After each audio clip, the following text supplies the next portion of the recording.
अब बच्चों हम देखते हैं 25 नंबर प्रश्न में। 25 नंबर के प्रश्न में है कि प्रत्येक परिमेय संख्या होती है। ऑप्शंस देखिए, एक प्राकृतिक संख्या, एक पूर्णांक संख्या, एक पूर्ण संख्या और एक वास्तविक संख्या।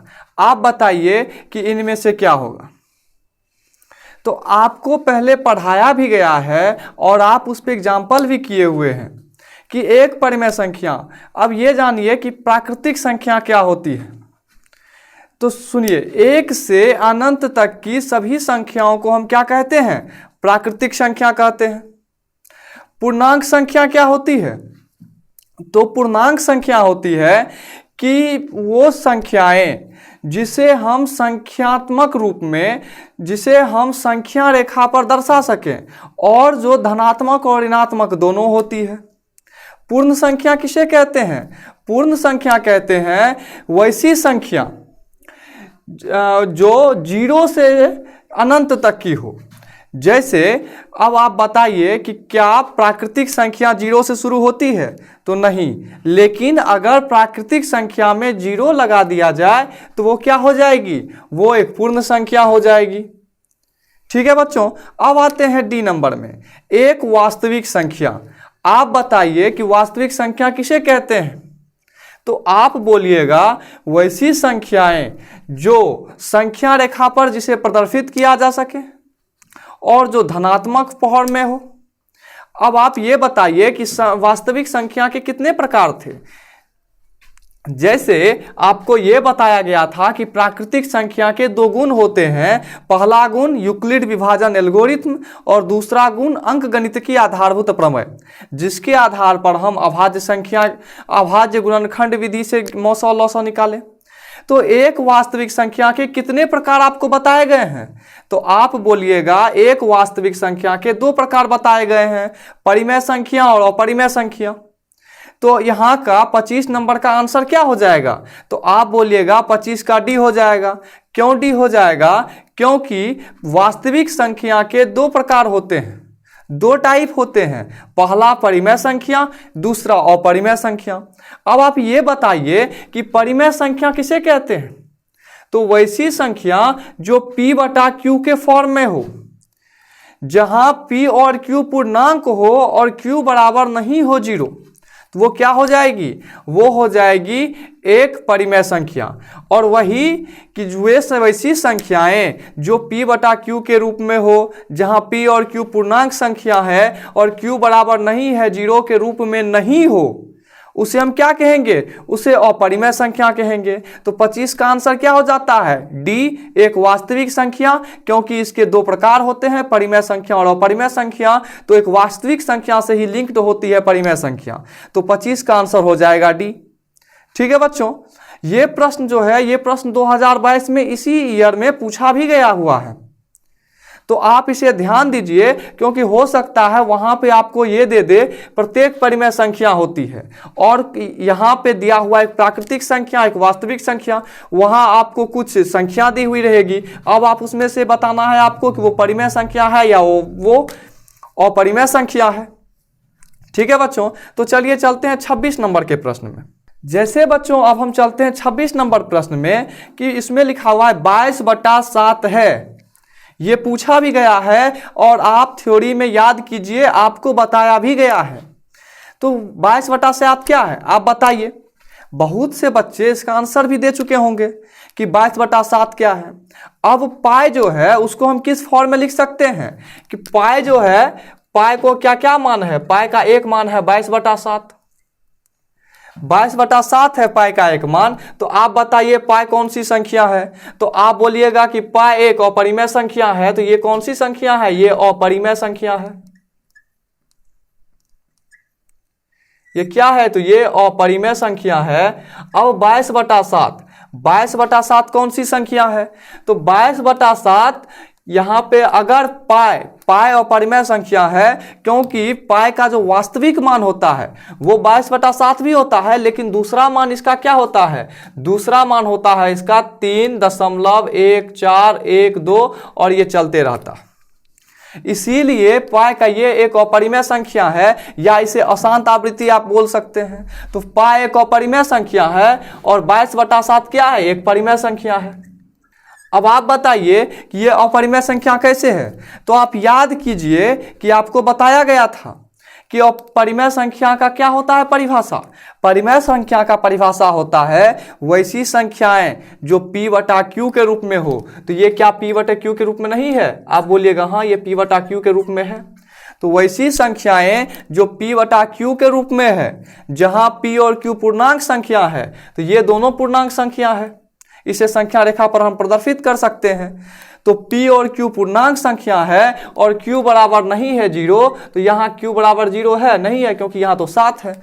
तो ये क्या हो जाएगी, ये परिमेय संख्या के तीनों नियम को फॉलो करती है। अब बताइए इसका तीनों नियम क्या है। तो आप बोलिएगा पहला नियम है कि यह p/q के रूप में हो। दूसरा नियम क्या है कि p और q पूर्णांक हो, क्या हो तो पूर्णांक हो। तीसरा क्या है, q बराबर नहीं हो 0। और आप देखिए ये तीनों 22/7 को फॉलो कर रहा है। तो अब आप बताइए कि इसमें जो विकल्प दिए गए हैं 22/7 है, इनमें जो विकल्प दिए गए हैं ये कौन सा होगा, तो विकल्प नंबर ए होगा, परिमेय संख्या। तो अब हम चलिए बाकी दोनों विकल्प पे बात करते हैं। दूसरा विकल्प है अपरिमेय संख्या। अब आप बताइए कि अपरिमेय संख्या किसे कहते हैं। तो जो वैसी संख्याएं जो p/q के रूप में हो, जहां p और q पूर्णांक हो और q बराबर नहीं हो 0 के रूप में नहीं हो, मतलब इन तीनों में से कोई एक भी फॉलो नहीं करता हो, या मान लीजिए ये दो फॉलो करता हो तीसरा नहीं करता हो। तो अगर इन तीनों में से कोई एक भी फॉलो वो नहीं करेगा तो वो क्या हो जाएगी, वो अपरिमेय संख्या हो जाएगी। ठीक है बच्चों, अब हम चलते हैं ऑप्शन नंबर सी में। ये क्या है, एक पूर्णांक संख्या है। तो इसको क्या बोलेंगे, वैसी संख्याएं जो वैसी संख्याएं जिसे संख्या रेखा पर प्रदर्शित किया जा सके, जो धनात्मक और ऋणात्मक दोनों फॉर्म में होते हैं, तो वो क्या हो जाएगी, वो पूर्णांक संख्या हो जाएगी। और ऑप्शन नंबर डी में है इनमें से कोई नहीं। तो अब आप बताइए 26 नंबर जो है 22/7 क्या है, तो ये एक परिमेय संख्या है, ऑप्शन नंबर ए। तो इस प्रश्न में यही दिया गया था और ये पूछा भी गया है 2022 में इसी साल। और बच्चों ये आपको थ्योरी में पढ़ाया भी गया है। ठीक है बच्चों, तो चलिए अब हम चलते हैं 27 नंबर प्रश्न में। जैसे बच्चों अब हम चलते हैं 27 नंबर प्रश्न में। अब प्रश्न देखिए, प्रश्न में है कि संख्या 2.13 113 1113 11113 और ये अनंत तक, यह कौन सी संख्या है। आप बताइए कि यह पूर्णांक संख्या है या परिमेय संख्या है या अपरिमेय संख्या है या इनमें से कोई नहीं। तो बच्चों सबसे पहले समझते हैं कि ये संख्याएं कैसी हैं। पूर्णांक संख्या है कि वैसी संख्या जिसे संख्या रेखा पर प्रदर्शित किया जा सके, जो धनात्मक और ऋणात्मक दोनों फॉर्म में हो, वो क्या होती है, वो पूर्णांक संख्या होती है। परिमेय संख्या किसे कहते हैं, वैसी संख्या जो p/q के रूप में हो, जहां p और q पूर्णांक हो और q बराबर नहीं हो 0 के रूप में हो, उसे हम परिमेय संख्या कहते हैं।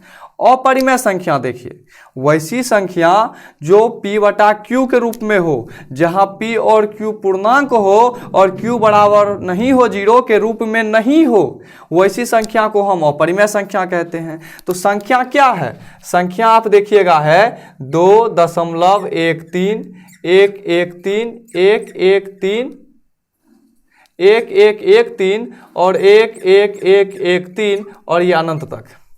तो अब आप बताइए कि इस संख्या को हम कहीं तक भी ले जाएंगे तो वो क्या होगा, पहले स्टेप में 1 3 आएगा, दूसरे स्टेप में 2 1 करके 1 3 आएगा, फिर तीसरे में 3 1 करके आएगा, फिर चौथे में 4, फिर आगे 5 1, फिर उसके बाद 6। तो क्या आप बताइए ये कभी खत्म होगा, तो आप बताइएगा नहीं होगा।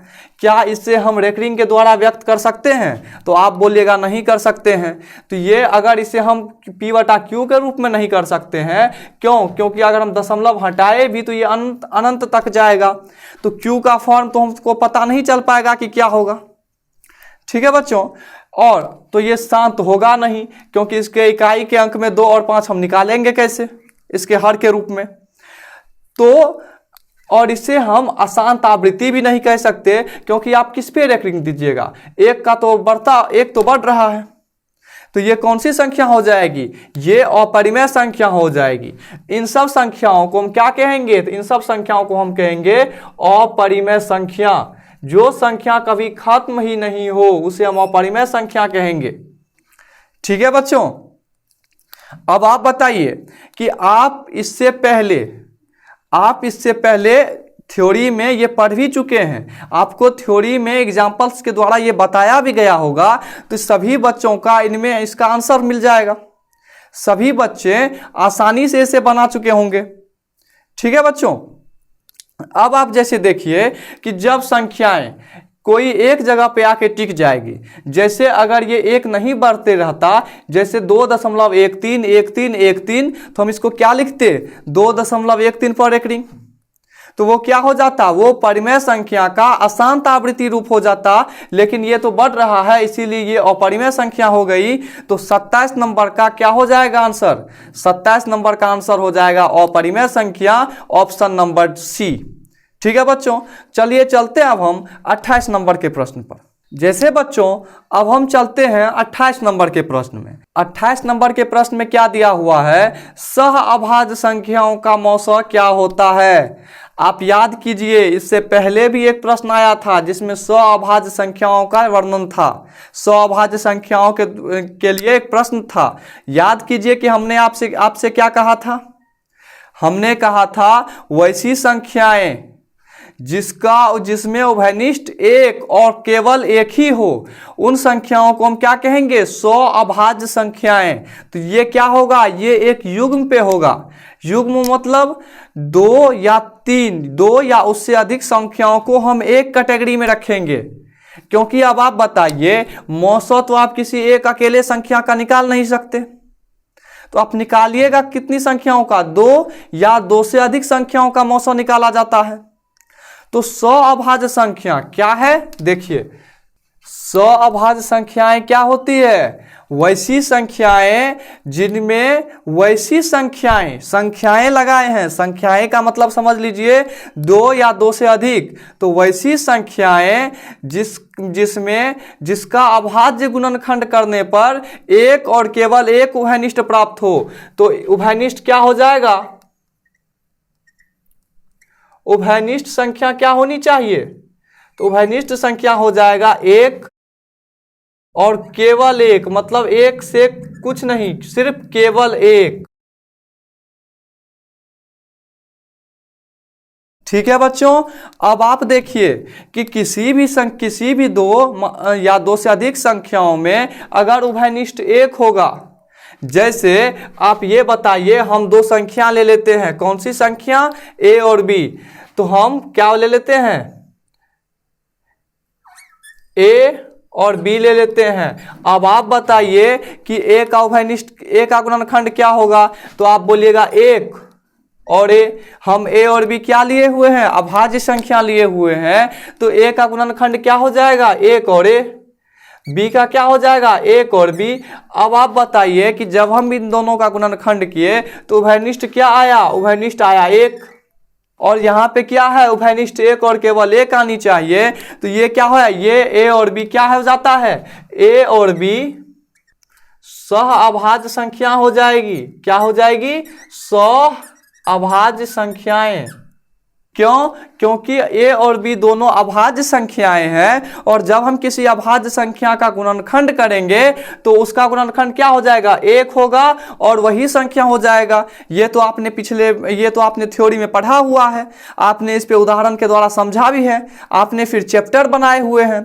तो क्या हो जाएगा, ए 1 और ए, बी का क्या हो जाएगा, 1 और बी। उभयनिष्ठ क्या आया, 1। तो देखिए सह अभाज्य संख्याएं में क्या कहा गया था, उभयनिष्ठ 1 और केवल 1 आनी चाहिए, तो केवल 1 ही आया हुआ है।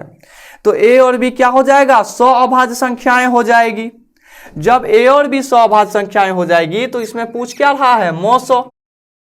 तो आप बताइए, जब a और b स्वभाज्य संख्या हो गई तो मौसा क्या होगा? आप याद कीजिए, आपको क्या पढ़ाया गया था कि मौसा बराबर क्या होता है? दो या दो से अधिक संख्याओं के अभाज्य गुणनखंड में उपस्थित उभयनिष्ठ न्यूनतम मान को। तो इन दोनों में उभयनिष्ठ न्यूनतम मान क्या है? उभयनिष्ठ होनी चाहिए, न्यूनतम होनी चाहिए। तो आप बोलिएगा सिर्फ एक ही है जो उभयनिष्ठ है, तो मौसा क्या हो जाएगा? एक हो जाएगा। तो ऑप्शन नंबर क्या हो जाएगा? ऑप्शन नंबर बी हो जाएगा। तो 28 नंबर का ऑप्शन नंबर क्या हो जाएगा? स्वभाज्य संख्याओं का मौसा होता है तो एक।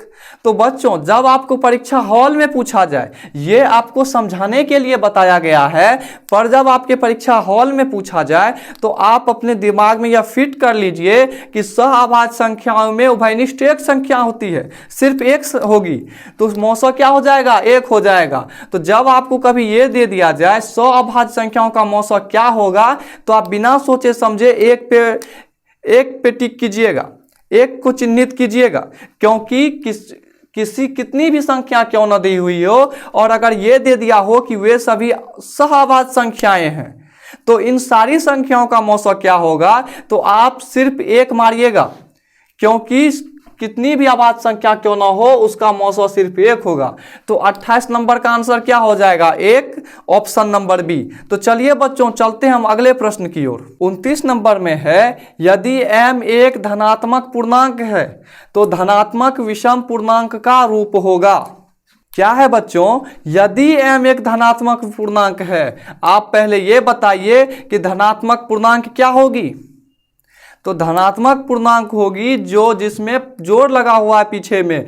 कोई संख्या में अगर कुछ नहीं लगा हुआ है पीछे में तो इसका मतलब वो धनात्मक है।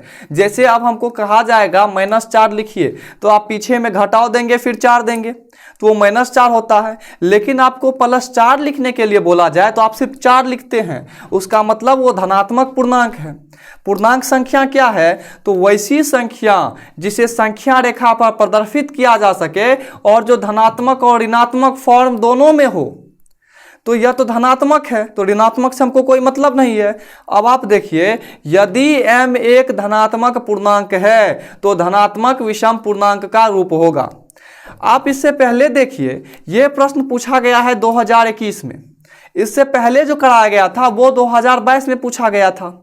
अब आप देखिए कि इस टाइप के प्रश्न जो होंगे वो आपके परीक्षा हॉल में प्रश्न पत्र में आएंगे ही, तो आपको ये बनाना है। आपने इससे पहले 2-3 प्रश्न पीछे कर भी चुके हैं, तो आपसे ये बन भी चुका होगा। चलिए अब हम बनाते हैं। तो क्या है? m एक धनात्मक पूर्णांक है तो धनात्मक विषम पूर्णांक का रूप होगा।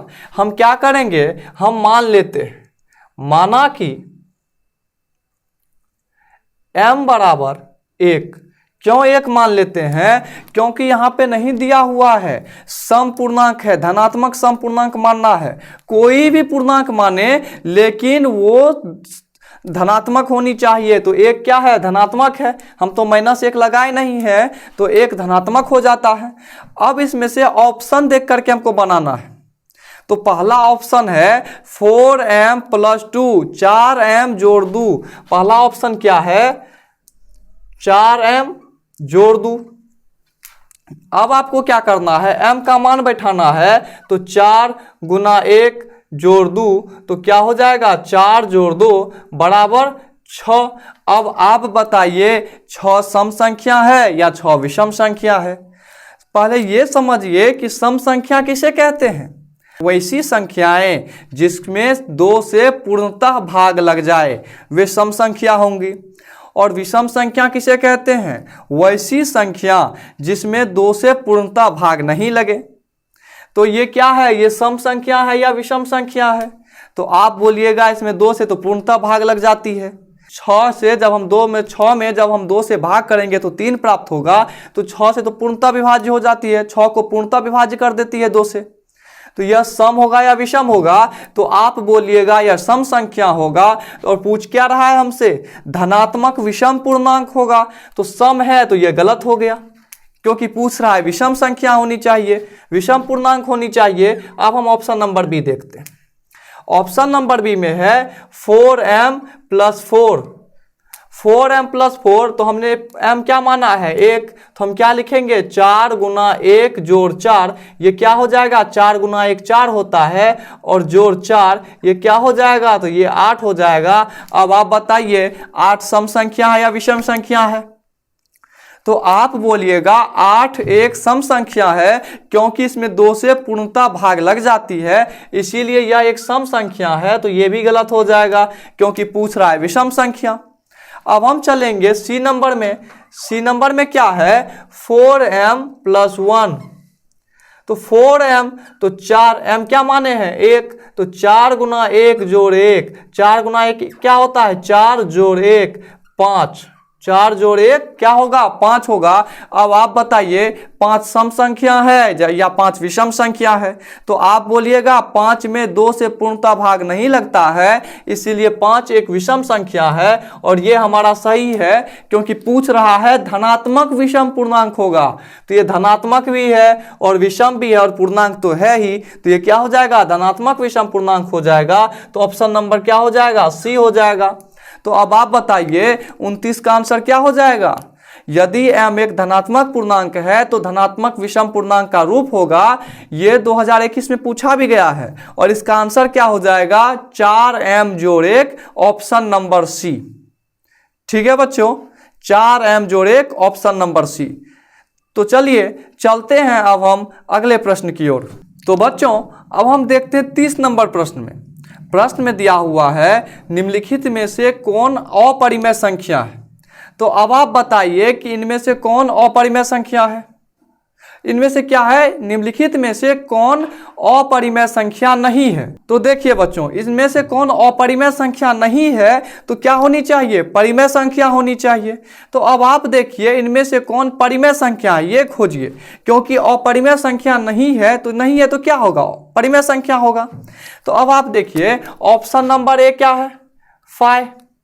अब आप बताइए ये परिमेय है कि अपरिमेय है?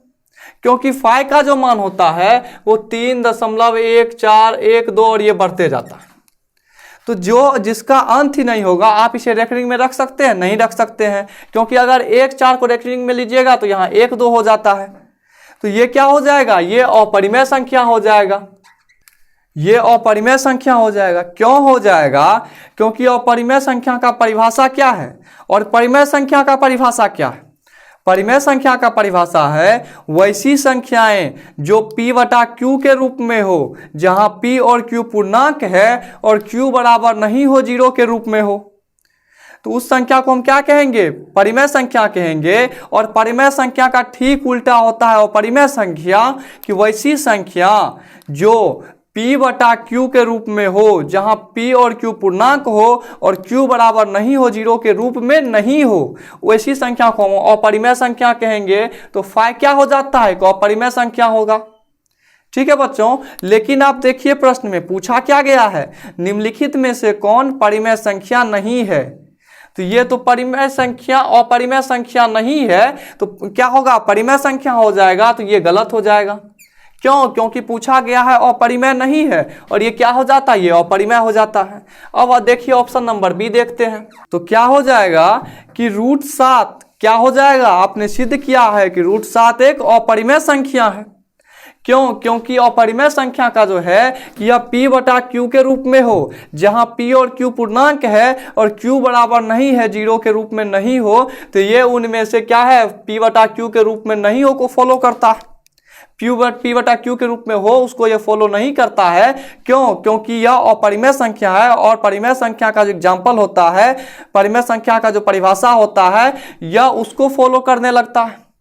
तो यह अपरिमेय संख्या में जो क्या है परिमेय संख्या के 3 टाइप हैं, 3 इनके प्रकार दिए गए हैं कि वह p बटा q के रूप में हो। तो यह p बटा q के रूप में तो है ही नहीं, तो ये क्या हो जाएगा ये अपरिमेय संख्या हो जाएगा।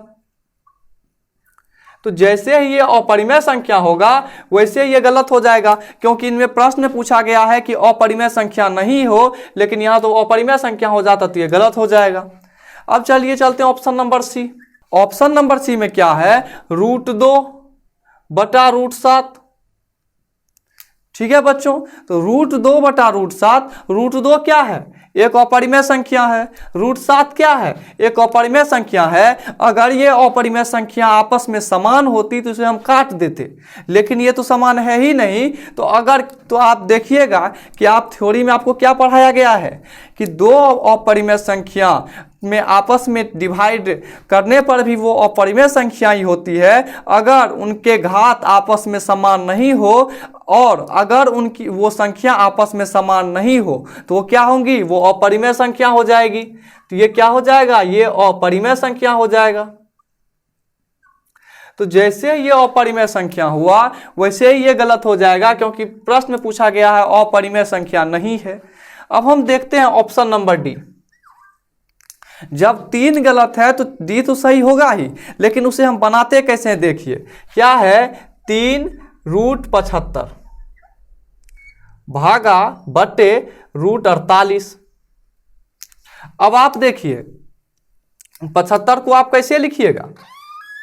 तो देखिए 75 का जब हम गुणनखंड करेंगे तो क्या होगा? पहले लगाएंगे 3 से लगाएंगे तो क्या होगा? 25 होगा। फिर क्या लगाएंगे? 5 से लगाएंगे। तो अब आप देखिए कि जब रूट लगा हो तो हम जोड़ा खोजते हैं। तो जोड़ा कितनी संख्याएं हैं? कि 2 संख्याएं हैं 5। तो एक जोड़ा को हम निकाल लेंगे तो क्या हो जाएगा? 3 गुना 5, और बच क्या जाता है? 3। तो 3 को हम उसी में रखते हैं। जब हम 75 का गुणनखंड करेंगे तो 3 से लगाए तो 25, फिर 5 से लगाएंगे तो 5, और जब रूट में हो तो हम जोड़ा खोजते हैं। जोड़ा तो सिर्फ 5 का निकला तो 5 एक 5 निकाल लिए, 2 5 है तो 1 5 निकाल लिए। 3 में कोई जोड़ा नहीं है तो 3 को वैसे ही लिख दिए रूट में ही, बटे क्या है? √48। तो अब हम 48 का गुणनखंड करेंगे। अब आप देखिए क्या से लगाए, किससे लगाए? 2 से लगाए। क्या हुआ? 24 हुआ। फिर क्या हुआ? हम 2 से लगाते हैं तो क्या होगा? 12 होगा। फिर 2 से लगाएंगे तो 6 होगा। 2 से लगाएंगे तो 3 होगा। अब आप देखिए जब रूट में हो तो हम क्या खोजते हैं? हम जोड़ा खोजते हैं। तो जोड़ा क्या है? एक जोड़ा ये हुआ, एक जोड़ा ये हुआ। तो 2 का कितना जोड़ा मिला? 2 जोड़ा मिला। तो 2 जोड़ा का मतलब क्या होगा? 2 गुना 2, 4 2 है तो 2 2 आया, और 3 में तो कोई जोड़ा ही नहीं है तो √3 हो जाएगा। अब आप देखिए कि जब √3 और √3 ऊपर नीचे हो और समान हो तो उसको क्या करेंगे? हम काट देंगे। जब काट देंगे तो क्या हो जाएगा? 5 को 3 से गुना कीजिएगा तो 15, और 2 को 2 से गुना कीजिएगा तो 4। तो 15/4 क्या है? यह एक परिमेय संख्या है। तो ये क्या है? यह एक परिमेय संख्या है। क्यों है परिमेय संख्या? क्योंकि यह P/Q के रूप में है। परिमेय संख्या का परिभाषा क्या है? कि P/Q के रूप में हो। PQ पूर्णांक हो तो 15 और 4 दोनों पूर्णांक है, और Q बराबर नहीं है 0, तो Q बराबर तो 4 है, 0 कहाँ है? तो ये क्या हो जाएगा? ये परिमेय संख्या हो जाएगा। तो ऑप्शन क्या हो जाएगा? ऑप्शन नंबर डी हो जाएगा, क्योंकि यह अपरिमेय संख्या नहीं है, बाकी सब अपरिमेय संख्या है, ये नहीं है। तो इसका आंसर क्या हो जाएगा? Option number D. तो प्रश्न में यही पूछा गया था। तो निम्नलिखित में से कौन अपरिमेय संख्या नहीं है? इसका आंसर हो जाएगा 3√75 बटे √48, ऑप्शन नंबर डी।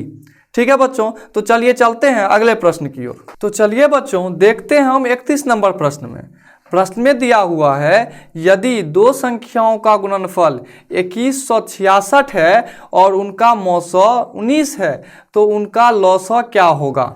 ये प्रश्न 2021 में पूछा गया है, और आप थ्योरी में भी इसे पढ़ चुके हैं। अंकगणित के आधारभूत प्रमेय में आपको पढ़ाया गया है। आपने इस पर उदाहरण भी बनाए, फिर चैप्टर भी बनाए। तो अब आप बताइए इसका आंसर क्या होगा? तो बच्चों इसको देखिए हम कैसे बनाते हैं, इसको चलिए समझते हैं। यदि 2 संख्याओं का गुणनफल 2166 है, आप याद कीजिए कि अंकगणित के आधारभूत प्रमेय में आपको क्या बताया गया था? मौसा और लौसा के बीच संबंध क्या था? कि मौसा गुना लौसा बराबर एक संख्या गुना दूसरी संख्या होगी। क्या होगी? मौसा गुना लौसा बराबर एक संख्या गुना दूसरी संख्या। तो अब आप देखिए एक संख्या गुना दूसरी संख्या, यहां पे दोनों संख्याओं का गुणनफल दिया गया है।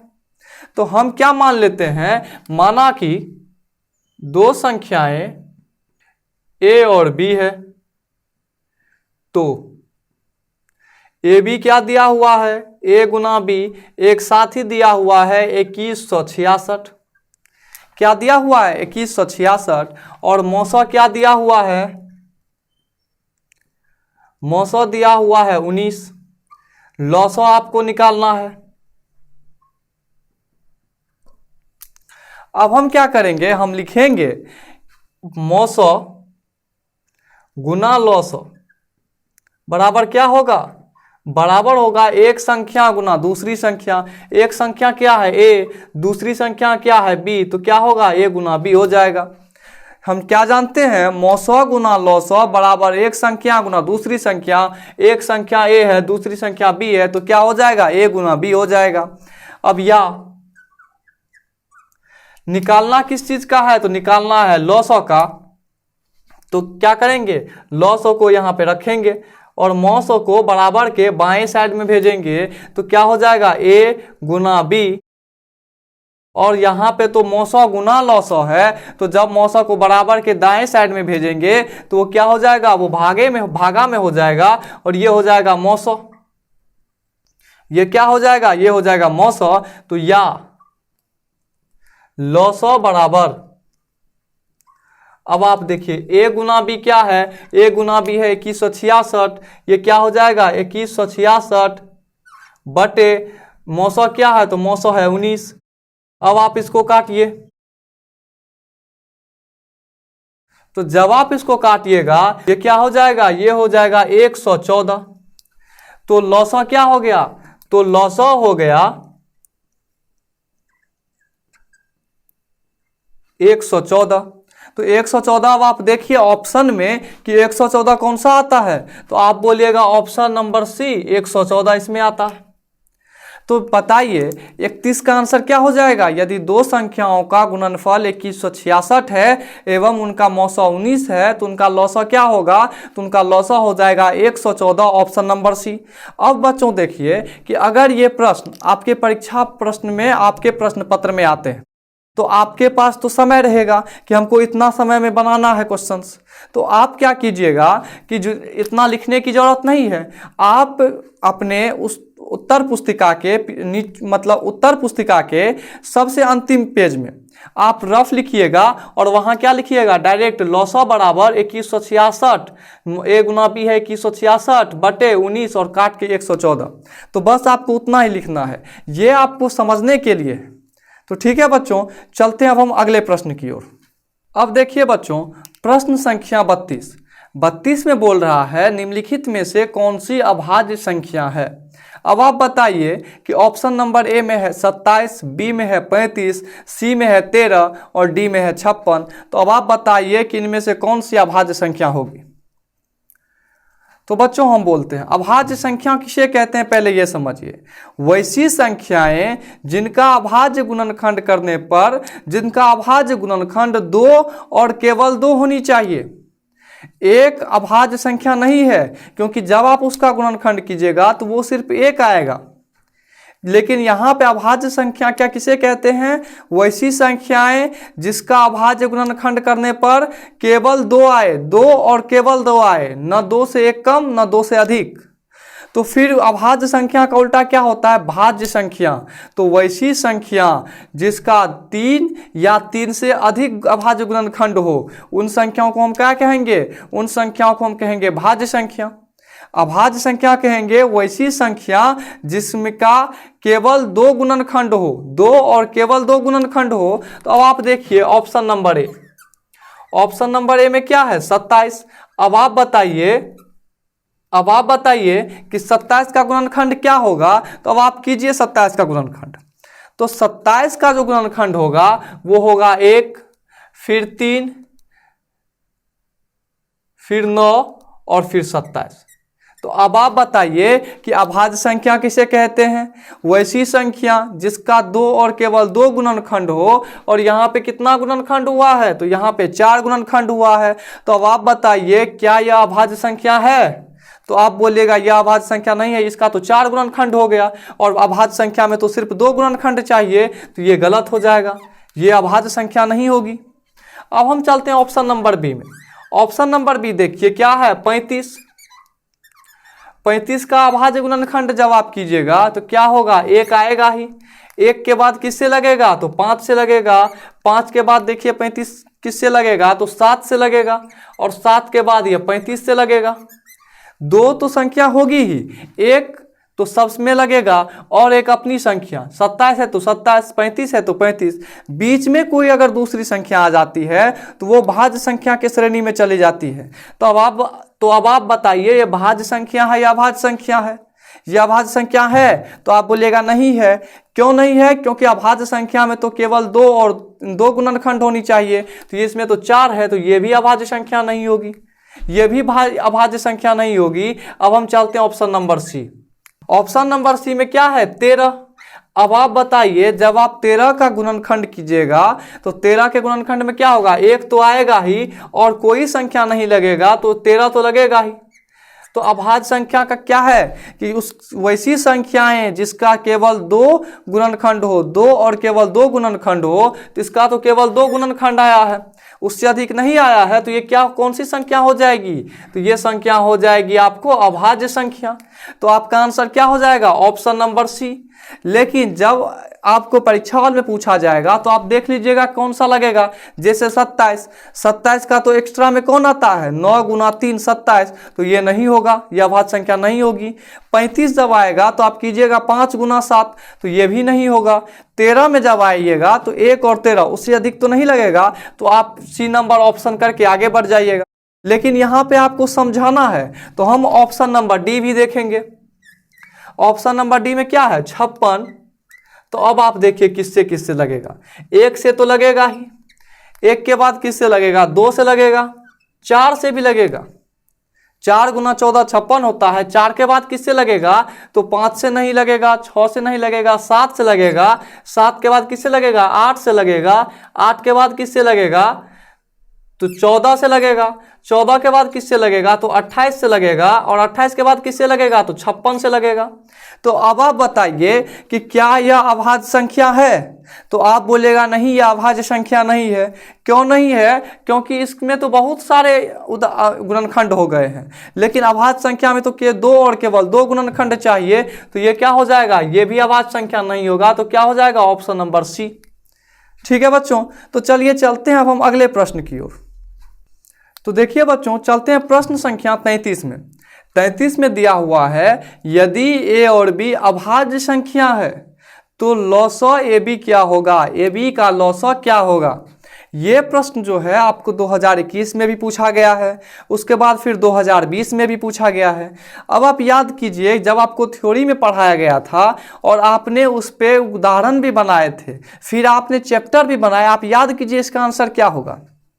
चलिए हम बनाते हैं, यदि ए और बी अभाज्य संख्या है तो अभाज्य संख्या में क्या होता है, अभाज्य संख्या में जो होता है तो अभाज्य संख्या का मौसा क्या होगा।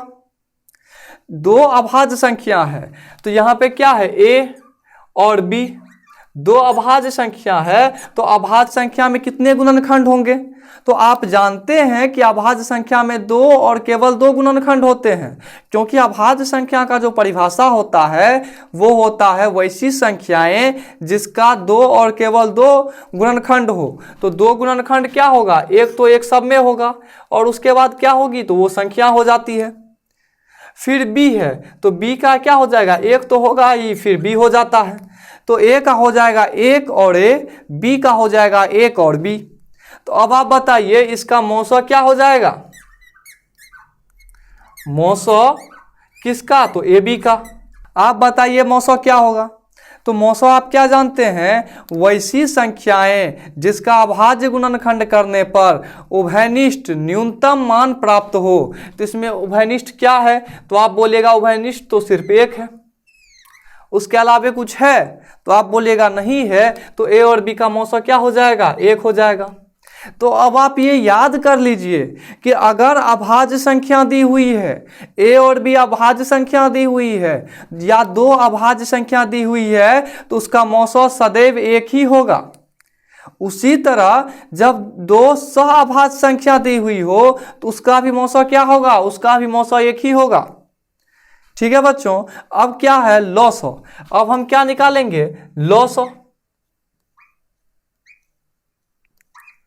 तो अब आप देखिए लॉसा क्या हो जाएगा, तो लॉसा इसमें देखिए क्या है, लॉसा इसमें आप देखिए कि क्या है, तो लॉसा आप देखिएगा कि एक तो उभयनिष्ठ है, और लॉसा का क्या था आपका, लॉसा का था परिभाषा, जब हम संख्याओं का अभाज्य गुणनखंड विधि से अभाज्य गुणनखंड करते हैं तो उसमें जो उभयनिष्ठ मान होगा उसके अधिकतम मान को, तो इसमें उभयनिष्ठ मान क्या है, एक है, और फिर कौन सी संख्या बच जाएगी, तो एक ए बच जाएगी, और दूसरी क्या बच जाएगी, बी बच जाएगी, तो ये क्या हो जाएगा, ए बी।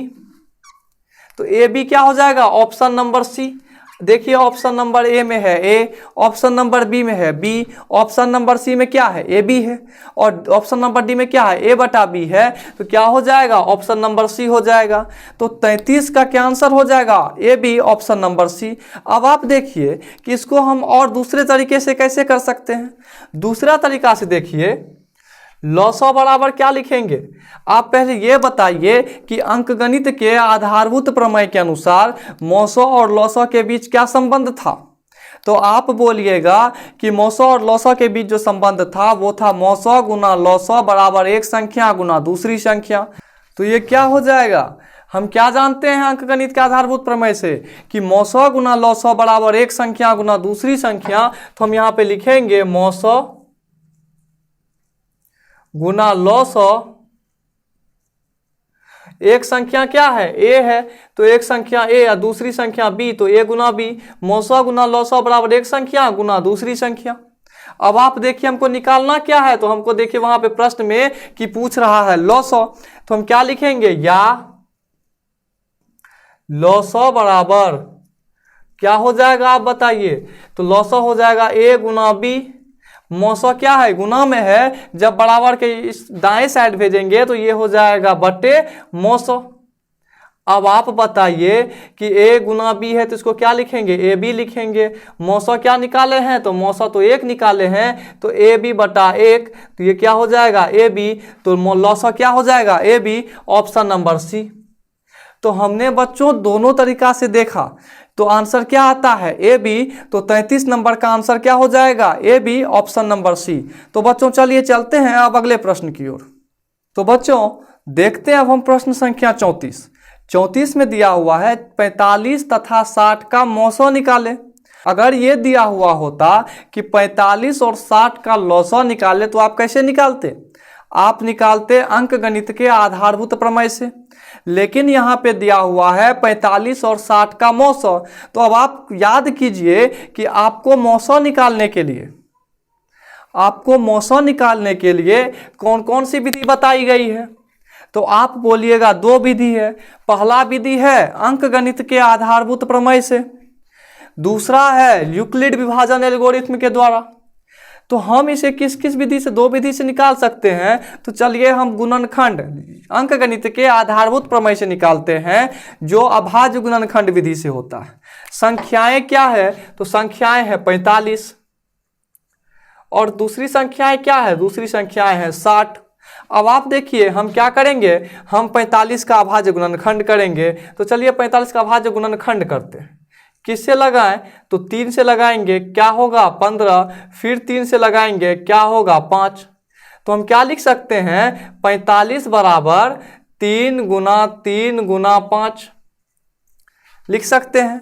अब आप देखिए फिर क्या है 60 है, हम क्या करेंगे 60 का अभाज्य गुणनखंड करेंगे।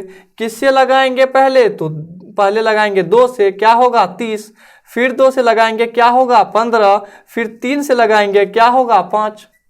अब आप देखिए हम 60 को क्या लिखेंगे, 60 को तो लिख सकते हैं 2 गुना 3 गुना 5। अब आप बताइए कि मौसा बराबर क्या होता है,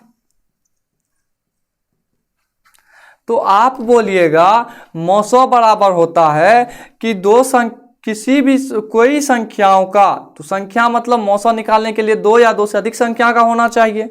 तो संख्याओं का अभाज्य गुणनखंड विधि से करने पर, जब संख्याओं का अभाज्य गुणनखंड विधि किया जाता है, जब अभाज्य गुणनखंड किया जाता है तो उसमें जो उसका न्यूनतम उभयनिष्ठ मान होगा। तो अब आप देखिए इनमें से कौन कौन सी संख्या है जो दोनों में है। आप बोलिएगा पहला तो एक 3 है, तो हम क्या करेंगे 3 को पहले लेते हैं, तो क्या होगा, तो पहला 3 होगा, दूसरा आप बोलिएगा 5 भी होगा, तो हम क्या करेंगे, गुना लगाएंगे और फिर एक संख्या क्या है, एक संख्या 5 है, तो 3 गुना 5 क्या होगा, 15, मौसा क्या हो जाएगा, 15। अब आप देखिए यह कौन से ऑप्शन में है, ऑप्शन नंबर ए है 45, बी है 3, सी है 1 और डी क्या है, डी है 15, तो ऑप्शन नंबर डी हो जाएगा। ठीक है बच्चों, कैसे, क्योंकि हम सबसे पहले से अभाज्य गुणनखंड विधि से किए, तो हमने 45 का अभाज्य गुणनखंड किया जो हुआ 3 गुना 3 गुना 5, फिर हमने 60 का किया तो ये होगा 2 गुना 2 गुना 3 गुना 5, 3 और 5 दोनों संख्याओं में उभयनिष्ठ है, तो हमने 3 और 5 को आपस में गुना कर दिया और 15 कर दिए, तो जब 3 और 5 को आपस में गुना किए तो ये 15 आया, तो हमारा आंसर क्या हो गया, ऑप्शन नंबर डी 15, तो 34 का आंसर क्या हो गया, ऑप्शन नंबर डी 15। तो चलिए बच्चों चलते हैं अब अगले प्रश्न की ओर। 35 नंबर प्रश्न में क्या है, 144 के अभाज्य गुणनखंड में 2 का घात बताइए। अब आप याद कीजिए, आप इससे पहले भी बना चुके हैं और ये प्रश्न 2022 में भी पूछा गया था इस टाइप का प्रश्न, और इस टाइप का प्रश्न 2021 में भी पूछा गया है। तो सबसे पहले हम क्या करेंगे, तो 144 का अभाज्य गुणनखंड करेंगे। तो अभाज्य गुणनखंड कहाँ पढ़ा था हमने, याद कीजिए, थ्योरी में अंकगणित के आधारभूत प्रमेय में हमने अभाज्य गुणनखंड पढ़ा था। तो हम सबसे पहले क्या करेंगे, 144 का अभाज्य गुणनखंड करेंगे। किससे लगाएंगे, तो सबसे पहले इकाई के स्थान पर 4 है तो हम 2 से लगाएंगे। क्यों 2 से लगाएंगे, क्योंकि 2 का विभाज्यता क्या है, किसी भी संख्या के इकाई का अंक 0, 2, 4, 6 और 8 हो तो वह संख्या 2 से विभाज्य होती है। तो हम पहले किससे लगाएंगे, 2 से लगाएंगे। तो 2 से लगाएंगे तो क्या हो जाएगा, 2 सत्ते 14, 2 दूनी 4, ये हो जाएगा 72। फिर किससे लगाएंगे, तो फिर 2 से लगाएंगे।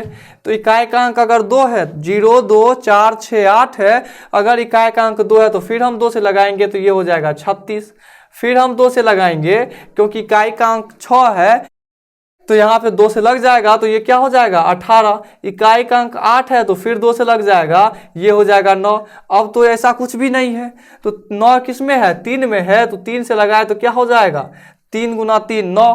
तो 144 बराबर हम क्या लिखेंगे, 2 कितनी है, तो 4 बार है तो 2 गुना 2 गुना 2 गुना 2, फिर 3 कितनी बार है, तो 3 गुना 3। इसको क्या लिख सकते हैं, 2 पर कितनी 4 है, तो 1 2 3 4, तो 2 पर पावर 4 गुना 3 की संख्या कितनी है, तो 2, तो 3 पर पावर 2। अब आप देखिए कि प्रश्न में पूछा क्या गया है, प्रश्न में पूछा गया है 144 के अभाज्य गुणनखंड में 2 का घात क्या है, तो 2 का घात क्या है, आप देखिए 2 का घात क्या है, 4 है, तो ऑप्शन नंबर किस में हो जाएगा, तो ऑप्शन नंबर सी में हो जाएगा। आपने इससे पहले भी पढ़ा है और आप इसे बना भी चुके होंगे। जब आप ये सेट करने के लिए बैठें, जब आप ऑब्जेक्टिव्स बनाने के लिए बैठें, तो आप कॉपी कलम में लिख लें, जैसे 1 से 35 तक हमको बनाना है तो 1 2 3 4 करके लिख लें, और आपको इतनी बनाने की ज़रूरत नहीं है। जो आपको उसमें से आ रहा है आप उसमें से देखिए, और जो नहीं बन रहा है फिर आप इसका सॉल्यूशन देखिए, तब आप पाइएगा कि आपने कितना ग्रो किया है, आपने कितनी चीजें सीखी है। तो क्या हो जाएगा, इसका ऑप्शन नंबर सी हो जाएगा, क्योंकि उसमें 4 है। तो 35 का आंसर क्या हो जाएगा, 35 का आंसर हो जाएगा 4, ऑप्शन नंबर सी। ठीक है बच्चों, तो चलिए चलते हैं अब हम अगले प्रश्न की ओर। तो बच्चों अब हम देखते हैं 37 नंबर प्रश्न। 37 नंबर के प्रश्न में है कि निम्नलिखित में से कौन सी अभाज्य संख्या है, आप यह बताइए कि अभाज्य संख्या किसे कहते हैं। तो आप बोलिएगा अभाज्य संख्या उसे कहते हैं जिसका केवल 2 गुणनखंड हो, जिसका 2 और केवल 2 गुणनखंड हो, न 2 से 1 कम होगा न 2 से 1 अधिक होगा। अब आप ये बताइए क्या 1 एक अभाज्य संख्या है, तो आप बोलिएगा 1 एक अभाज्य संख्या नहीं है, क्योंकि उसका सिर्फ 1 गुणनखंड होगा 1। अब आप ये बताइए क्या 4 एक अभाज्य संख्या है, तो आप बोलिएगा नहीं 4 एक अभाज्य संख्या नहीं है, क्योंकि यह इसका जो गुणनखंड होगा वो 2 से अधिक हो जाएगा। तो हम क्या बताएं आपको, क्या अभाज्य संख्या उसे कहते हैं जिसका 2 और केवल 2 गुणनखंड हो। तो अभाज्य संख्या, अब आप देखिए इसमें से अभाज्य संख्या कौन सी है, तो पहला ऑप्शन में क्या है 91, तो हम 91 का गुणनखंड करेंगे तो क्या हो जाएगा, 1 तो होगा ही, एक होगा, एक के बाद क्या होगा तो 7 होगा, 7 के बाद 13 होगा और 13 के बाद 91 होगा। अब आप बताइए कि 91 का कितना गुणनखंड हुआ, तो 91 का 4 गुणनखंड हुआ। लेकिन अभाज्य संख्या की परिभाषा क्या है? वैसी संख्या जिसका केवल 2 और 2 गुणनखंड हो अभाज्य संख्या कहलाती है। तो यहाँ पे 4 गुणनखंड हो गया, तो आप बताइए कि यह एक अभाज्य संख्या है? तो आप बोलेगा नहीं, यह अभाज्य संख्या नहीं है। अब हम क्या करेंगे, अब हम देखेंगे option number B. Option number B में क्या है 213। तो 213 का अभाज्य गुणनखंड जब हम करेंगे, पहला क्या होगा तो पहला 1 होगा, 1 के बाद क्या होगा 3 होगा, 3 के बाद क्या होगा 71 होगा और 71 के बाद क्या होगा 213 होगा। तो अब आप बताइए क्या 213 का अभाज्य गुणनखंड जब हम करेंगे तो कितना अभाज्य गुणनखंड हुआ तो 4 हुआ। और हमसे कहा कितना गया है कि अभाज्य संख्या के परिभाषा के अनुसार वैसी संख्या जिसका केवल 2 और केवल 2 गुणनखंड हो वो अभाज्य संख्या कहलाएगी। तो यहाँ 200, यहाँ 513 है, यहाँ 4 गुणनखंड है। तो आप बताइए कि क्या यह एक अभाज्य संख्या है? तो आप बोलेगा नहीं, यह एक अभाज्य संख्या नहीं है। उसके बाद हम देखेंगे option number C. Option number C में क्या है 41। तब हम जब 41 का अभाज्य गुणनखंड करेंगे तो इसका होगा 1 और 41। अब आप बताइए क्या 41 एक अभाज्य संख्या है? तो आप बोलेगा हाँ है, क्योंकि अभाज्य संख्या के परिभाषा में यह कहा गया है वैसी संख्या जिसका 2 और केवल 2 गुणनखंड हो, तो इसका तो 2 गुणनखंड है, तो यह एक अभाज्य संख्या है। तो इस 37 का आंसर क्या हो जाएगा ऑप्शन नंबर सी। तो आप यहीं पे बना के आगे बढ़ जाइएगा। अब हम चेक करते हैं ऑप्शन नंबर डी कि यह अभाज्य संख्या है या नहीं है। तो option number D, option number D में क्या है 501। 501 का हम अभाज्य गुणनखंड करते हैं तो देखिए पहला हुआ 1, दूसरा 3, तीसरा क्या होगा तो तीसरा होगा 167, फिर चौथा क्या होगा तो चौथा होगा 501। तो अब आप बताइए कि क्या यह एक अभाज्य संख्या है? तो आप बोलेगा नहीं, यह एक अभाज्य संख्या नहीं है, क्योंकि अभाज्य संख्या की परिभाषा में 2 अभाज्य गुणनखंड होनी चाहिए, लेकिन यहाँ तो 4 हो गया, तो ये भी नहीं है। तो 37 का आंसर हमारा क्या हो जाएगा? 37 का आंसर हो जाएगा 41, ऑप्शन नंबर सी। ठीक है बच्चों, तो चलिए चलते हैं अब हम अगले प्रश्न की ओर। तो बच्चों अब हम देखते हैं 38 नंबर प्रश्न में। 38 नंबर के प्रश्न में दिया हुआ है कि 2 लगातार संख्याओं का मौसो है। और याद रखिए ये प्रश्न 2 बार पूछा गया है, 2020 में भी, 2021 में भी और 2023 के लिए संभावित भी है। तो ये प्रश्न जो है 2 लगातार संख्याओं का, तो आप इसको किस तरह लीजिएगा, आप इसको सोचने नहीं लगिएगा। अब आप समझिए कि आप इसको बनाइएगा कैसे। जैसे हम 2 लगातार संख्या क्या ले लें, आप ही बताइए। तो 2 लगातार संख्या ले लिए, पहला संख्या ले लिए, माना कि पहली संख्या 2, दूसरी संख्या 3। तो देखिए ये लगातार संख्या है या नहीं है? तो आप बोलिएगा ये लगातार संख्या है, क्योंकि 2 के बाद 3 ही आता है। अब हम इसका मौसा निकालने के लिए क्या करेंगे तो अभाज्य गुणनखंड करेंगे। तो अब आप देखिए, अब जब हम 2 का अभाज्य गुणनखंड करेंगे तो क्या होगा, 1 तो होगा ही और उसके बाद फिर 2 होगा, क्योंकि 2 एक अभाज्य संख्या है। उसके बाद 3 का करेंगे तो क्या होगा, 1 और 3 होगा। क्यों होगा, क्योंकि 3 भी एक अभाज्य संख्या है। तो 2 और 2 का क्या हुआ 1 2, 3 का क्या हुआ 1 3। तो मौसा बताइए क्या होगा,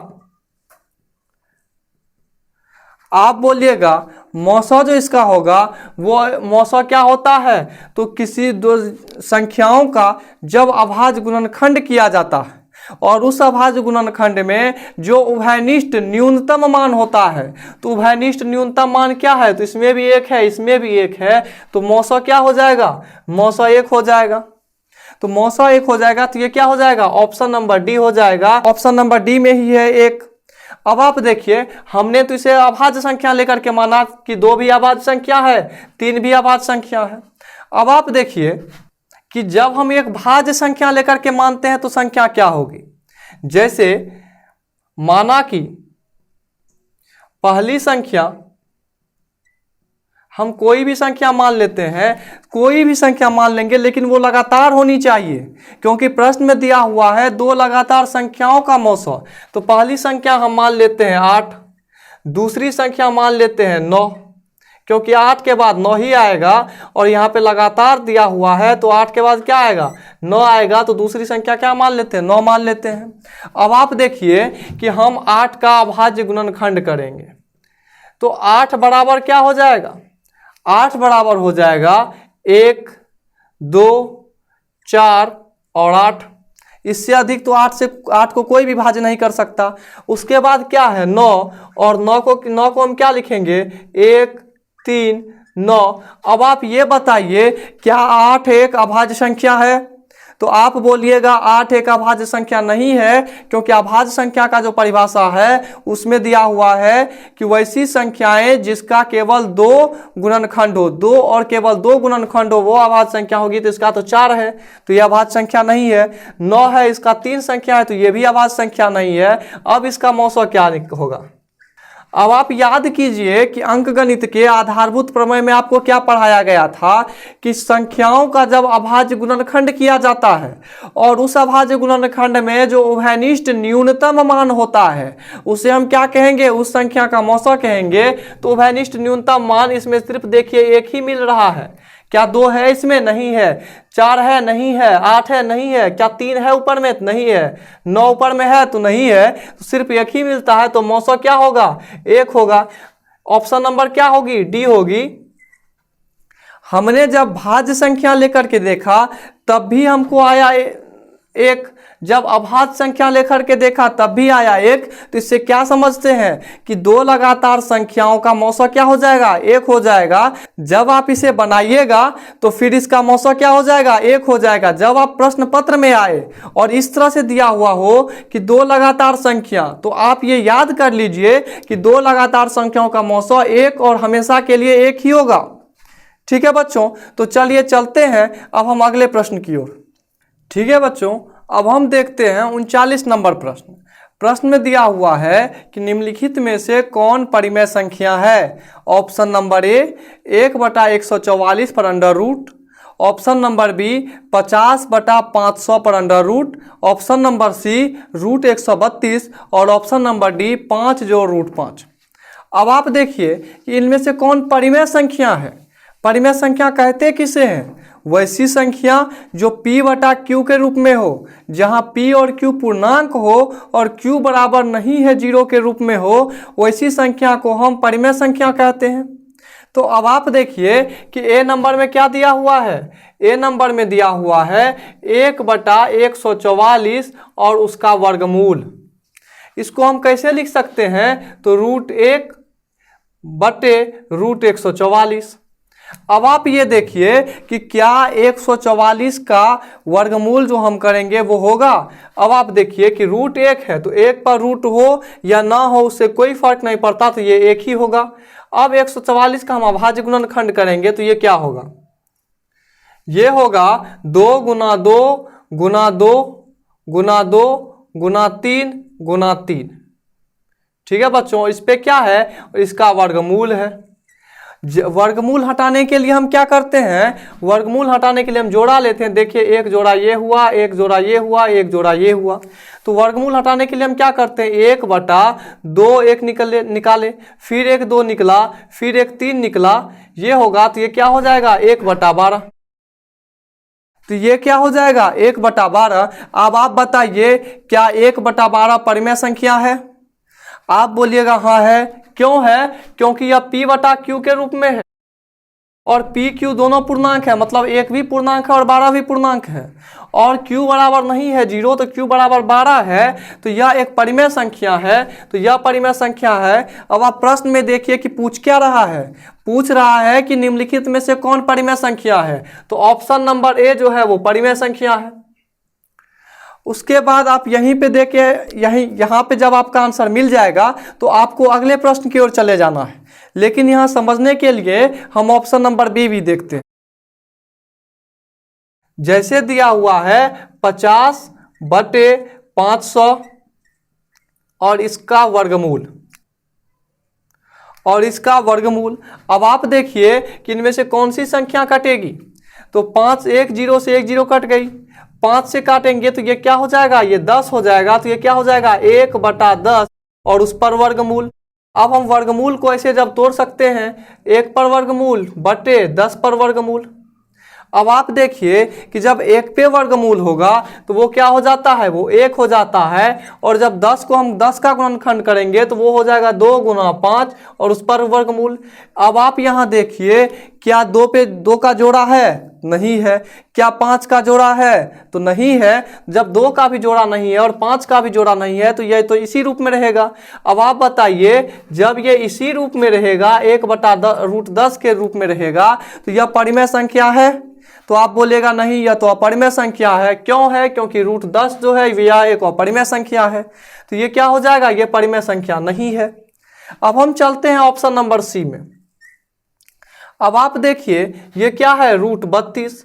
अब आप जब 32 को तोड़ेंगे, अब 32 का अभाज्य गुणनखंड करेंगे तो ये क्या होगा, ये हो जाएगा 2 गुना 2 गुना 2 गुना 2 गुना 2 और इसका वर्गमूल। अब आप ये देखिए कि इसमें तो हमको वर्गमूल हटाने के लिए जोड़ा लेना है। तो जोड़ा तो 2 1 ये हो गया, 1 ये हो गया और 1 2 का जोड़ा नहीं है। तो निकला क्या, क्या निकला, 2 गुना 2 और जिसका जोड़ा नहीं निकला उसका तो वर्गमूल ही होगा।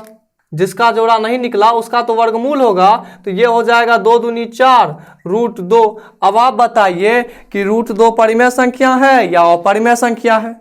तो आप बोलिएगा √2 अपरिमेय संख्या है। तो आप याद कीजिए आपको क्या पढ़ाया गया था, जब एक परिमेय संख्या और एक अपरिमेय संख्या को आपस में गुना किया जाता है तो वह अपरिमेय संख्या ही होती है। तो यह क्या हो जाएगा, यह भी अपरिमेय संख्या हो जाएगा। और यहाँ पे क्या पूछा गया है, परिमेय संख्या, तो ये तो परिमेय संख्या नहीं है। तो ये क्या हो जाएगा, ये अपरिमेय संख्या हो जाएगा। अब हम देखते हैं option number D. Option number D क्या है, 5 जोड़ √5। अब आप बताइए 5 क्या है, तो आप बोलिएगा 5 जो है वो परिमेय संख्या है और √5 क्या है, तो √5 एक अपरिमेय संख्या है। इसे तो आपने प्रमाणित भी किया है। और बीच में क्या है, जोड़ है। तो आप याद कीजिए कि क्या कहा गया था, जब एक परिमेय संख्या और एक अपरिमेय संख्या को आपस में जोड़ा या घटाया जाता है तो वह अपरिमेय संख्या ही होती है। तो ये क्या हो जाएगा, ये अपरिमेय संख्या हो जाएगा। तो अब आप बताइए पूछा क्या गया है, पूछा गया है परिमेय संख्या, लेकिन निकला क्या, अपरिमेय संख्या। तो ये भी क्या हो जाएगा, ये भी गलत हो जाएगा क्योंकि पूछा गया है परिमेय संख्या। तो अब आप बताइए निकला क्या, ऑप्शन नंबर ए 1/12 जो कि परिमेय संख्या है। तो 39 का आंसर हो जाएगा 1/144 पर under root, option number A. ठीक है बच्चों, तो चलिए चलते हैं अब अगले प्रश्न की ओर। अब बच्चों देखिए प्रश्न संख्या 40, निम्नलिखित में से किसका दशमलव प्रसार अशांत है। किसका दशमलव प्रसार अशांत है, यह जानने के लिए हम क्या करते थे, तो हमने सबसे पहले जाना था कि किसका दशमलव प्रसार शांत है। अब शांत का नियम क्या था, कि शांत का नियम था कि किसी भी संख्या का, किसी भी भिन्न का, जब हम उसका क्या देखेंगे, हर देखेंगे। जब हम किसी भी भिन्न के हर का गुणनखंड करेंगे, हर का अभाज्य गुणनखंड करेंगे, तो उसमें क्या होनी चाहिए, सिर्फ 2 होनी चाहिए, या सिर्फ 5 होनी चाहिए, या 2 और 5 दोनों होनी चाहिए। अगर ये इन शर्त को पूरा नहीं करता है तो वह शांत नहीं है, तो वो क्या हो जाएगा, वो अशांत आवृत्ति हो जाएगा। तो इसी में हमको पूछा गया है कि निम्नलिखित में से किसका दशमलव प्रसार अशांत है।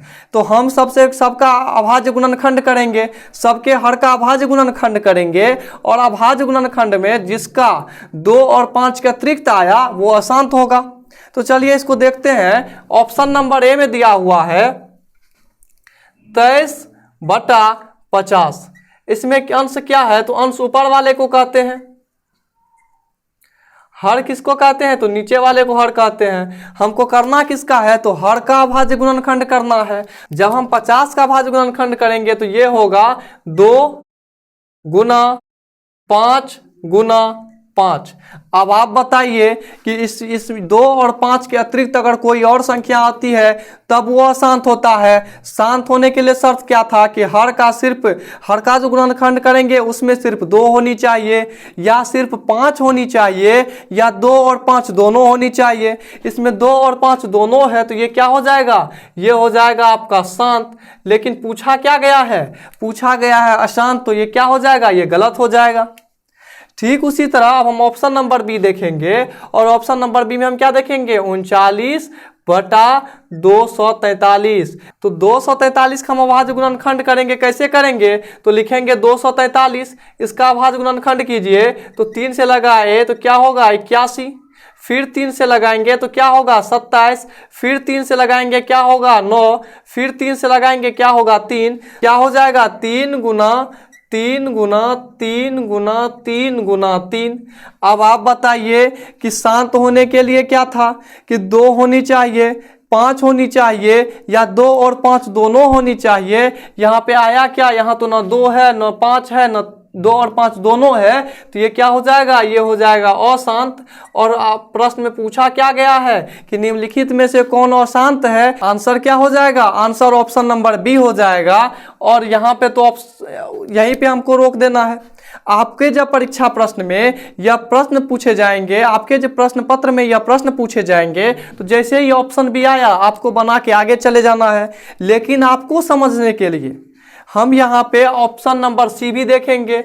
ऑप्शन नंबर सी में क्या है, 25/1600। तो 1600 का हम कैसे तोड़ेंगे, तो 1600 बराबर क्या होगा, तो 2 गुना 2 गुना 2 गुना 2, और उसके बाद फिर 2 गुना 2 गुना 5 गुना 5। अब आप बताइए कि शांत होने के लिए क्या था, सिर्फ 2 हो, सिर्फ 5 हो, या 2 और 5 दोनों हो। तो 2 और 5 दोनों है इसमें, तो ये क्या हो जाएगा, ये शांत हो जाएगा। प्रश्न में पूछा क्या गया था, अशांत, तो ये हो जाएगा शांत, लेकिन पूछा गया था शांत, इसीलिए ये गलत हो जाएगा। अब हम चलते हैं ऑप्शन नंबर डी में, और ऑप्शन नंबर डी में है 13/625। 13/625 हम हर का अभाज्य गुणनखंड करेंगे, ये क्या होगा 5 गुना 5 गुना 5 गुना 5। अब आप बताइए कि शांत होने के लिए क्या शर्त थी कि सिर्फ 2 होनी चाहिए, सिर्फ 5 होनी चाहिए, 2 और 5 दोनों होनी चाहिए। तो यहाँ तो सिर्फ 5 है, तो ये क्या हो जाएगा, ये भी शांत हो जाएगा। लेकिन पूछा क्या गया था, तो आप प्रश्न में देखिए पूछा गया था अशांत, इसीलिए ये भी क्या होगा, तो ये भी गलत हो जाएगा। हमारा आंसर क्या हो जाएगा, ऑप्शन नंबर बी अशांत। तो 40 का आंसर क्या हो जाएगा, 40 का आंसर हो जाएगा 39/243, ऑप्शन नंबर बी। तो चलिए चलते हैं अब हम अगले प्रश्न की ओर।